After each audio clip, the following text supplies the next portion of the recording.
This short video is about changing the O-ring and sleeve on an Acura 825. First, removing the ejector. Second, unscrew the barrel, removing the plunger. Then, using a sharp tool, unclipping both sides of the barrel, removing the spring and changing the black O-ring and the white sleeve.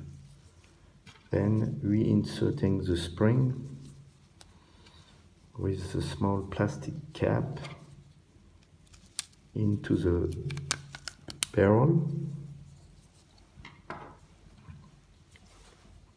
using a little bit of grease on the plunger,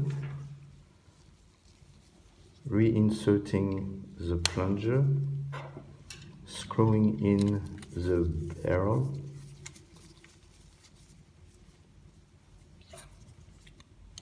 then inserting the ejector, and the pipette is ready.